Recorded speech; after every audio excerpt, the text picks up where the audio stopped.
যে অসমৰ পুলিচ ডিপাৰ্টমেণ্টটো নাইকিয়া কৰি এইটো হিমন্ত বাহিনী কৰি দিব লাগে। SIT ফেচাইটি বাদ দিব লাগে, হিমন্ত বাহিনীৰ কিবা এটা নাম এটা দি দিয়ক। অসমৰ মুখ্যমন্ত্ৰী ডাঙৰীয়াই নিজৰ ষ্টেণ্ডাৰ্ডটো বহুত তললে নমাই আছে।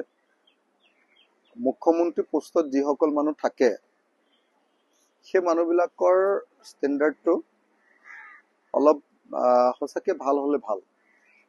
আমাৰ মুখ্যমন্ত্ৰী ডাঙৰীয়াই যি ধৰণে কথা কৈ থাকে, যি ধৰণে কামোৰ দি থাকে, যি ধৰণে পুলিচৰ কামটো, চিপাহীৰ কামটো নিজে কৰিবলৈ যায়, OCৰ কামটো নিজে কৰিবলৈ যায়, SITৰ কামটো নিজে কৰিবলৈ যায়, তাৰ ফলস্বৰূপে আমাৰ মুখ্যমন্ত্ৰীৰ আসনখনৰ মৰ্যাদাটো লাঘৱ হয়।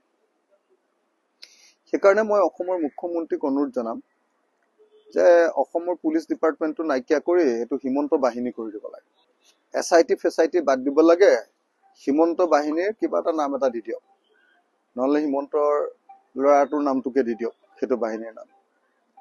যদি SIT হৈছে তেতিয়াহ'লে SITয়ে এইটো ৰাজহুৱা কৰিব ন, SITয়ে একশ্যন ল'ব ন।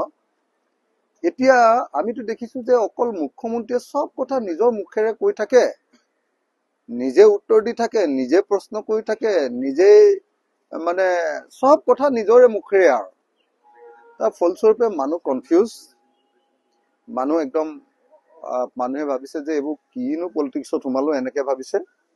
সেইকাৰণে মই ভাবোঁ যে অসমৰ মুখ্যমন্ত্ৰীয়ে মানে অলপ চিৰিয়াছ হ'লে ভাল। মুখ্যমন্ত্ৰীজন চিৰিয়াছ হ'লে আমাৰ কাৰণে, চবৰ কাৰণে ভাল। কৈছে যে তেওঁক এটা ইনচিকিউৰিটি আছে, আপুনি তেনেকে ভাবে নেকি যে সঁচাকৈ